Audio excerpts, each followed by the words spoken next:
Xin chào các bạn đã quay trở lại với review 5 phút. Trong giới hồn sư, Chữ Vinh Vinh có thể nói là một trong những mỹ nhân đẹp nhất Đấu La Đại Lục. Không chỉ sở hữu ngoại hình tựa công chúa vạn người mê, thiên phú tu luyện của nàng còn được coi là kỳ tài xuất chúng trăm ngàn khó gặp của thất bảo Lưu Ly Tông. Là một trong 7 thành viên của Sử Lai Khắc Thất Quái, nàng vẫn luôn không ngừng nỗ lực để ngày một tiến gần hơn đến vị trí đệ nhất hồn sư hệ phụ trợ. Trong lần này, cùng Sử Lai Khắc Thất Quái đi đến Hải Thần Đảo tịch luyện, ngoại trừ Đường Tam và Tiểu Vũ, thì Chữ Vinh Vinh chính là người nhận được khảo hạch cao nhất của Hải Thần. Nàng nhận được đỉnh cấp nhất khảo, nếu vượt qua có thể trở thành tân nhiệm cung phụng của Hải Thần Đảo. Khảo hạch thứ nhất của nàng là phải xuyên qua 136 bậc thang của Hải Thần Ánh Sáng. Hoàn thành khảo hạch, nàng đột phá 70 cấp, tu vi tăng lên 500 năm. Khảo hạch thứ hai là cùng đồng bọn thoát khỏi vòng vây của hải hồn thú Ma Hồn Đại Bạch Sa do Tiểu Bạch, hồn thú 10 vạn năm cầm đầu. Ở khảo hạch này, Chữ Vinh Vinh cũng phải chật vật, rất khó khăn mới được thông qua. Đệ tam khảo mà nàng phải đối mặt có tên là Triều Tịch Luyện Thể, vượt qua sự trùng kích của thủy triều với hàng vạn con sóng lớn nhỏ trong vòng 5 canh giờ. Cơ thể yếu ớt của Chữ Vinh Vinh có thể nói là trở nên dẻo dai và bền bỉ hơn bao giờ hết. Bước sang đệ tứ khảo, Sa Kinh Chí Chiến, nhiệm vụ của nàng là phụ trợ Ma Hồn Đại Bạch Sa và Đường Tam tiêu diệt đàn Tà Ma Hổ Kinh. Xuất sắc vượt qua khảo hạch, nàng cùng đồng bọn tiến tới khảo hạch thứ 5.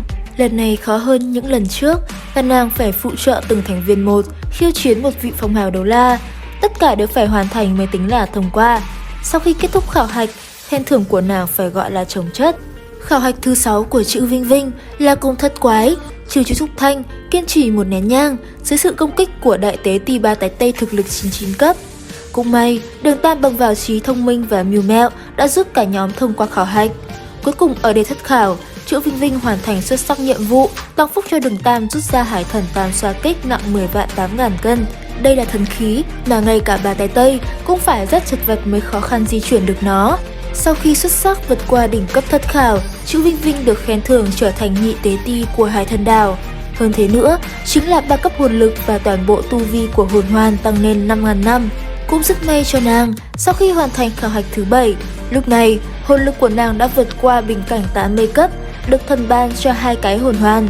Bên cạnh đó, sau khi có được hồn hoàn thứ 8, Chữ Vinh Vinh đã gặp may mắn khi trong quá trình Đường Tam truyền thừa Hải Thần, nàng ở bên ngoài cũng được Hải Thần Chi Quan chiếu rọi, khiến hồn lực của nàng cũng vừa vặn đột phá bình cảnh 90 cấp phong hào đấu la.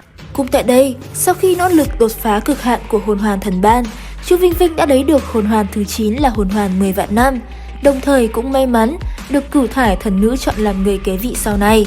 Sau khi có được hồn hoàn thứ 9, cũng chính là hồn hoàn 10 vạn năm của thần ban, Chữ Vinh Vinh còn có một kỹ năng phòng ngự cực kỳ bá đạo. Có thể nói, ngay đến cả hồn sư hệ phòng ngự chưa chắc đã bằng được nàng. Lúc này, Cửu Bảo Lưu Ly Tháp đã triệt để lộ ra quyền uy vốn có của võ hồn hệ phụ trợ mạnh nhất Đấu La Đại Lục. Sau khi hấp thu hồn hoàn này, hồn lực của Chữ Vinh Vinh đã đạt 95 cấp. Kỹ năng thứ 9 của nàng tên là Cửu Bảo Vô Địch Thần Quang, hiệu quả tương đương với Vô Địch Kim Thần của Tiểu Vũ. Có chút khác biệt chính là Vô Địch Kim Thần của Tiểu Vũ chỉ có tác dụng trên chính bản thân mình trong thời gian 3 giây, mà Cửu Bảo Vô Địch Thần Quang của Chữ Vinh Vinh là 10 giây, lại có tác dụng trên bất kỳ đối tượng nào mà không bị tiêu hao hồn lực. Điều này trong giao chiến là cực kỳ tuyệt vời, là một hồn sư hệ phụ trợ không có khả năng tự bảo vệ mình, nhưng khi có cái hồn hoàn thứ 9 này, nó tương đương như bùa hộ mệnh vậy. Về cơ bản, sinh mạng của nàng là bất khả xâm phạm. Có thể nói, sau Đường Tam thì Vinh Vinh có lẽ là nhân vật được tác giả buff mạnh nhất, vừa có tài lại vừa có sắc, có cả địa vị và gia thế, có thể nói gần như là hoàn mỹ rồi phải không các bạn? Video đến đây là hết. Trên đây là ý kiến cá nhân của mình, nếu có sai sót mong mọi người thông cảm, góp ý để lại comment dưới phần bình luận nhé. Xin chào và hẹn gặp lại các bạn ở những video tiếp theo.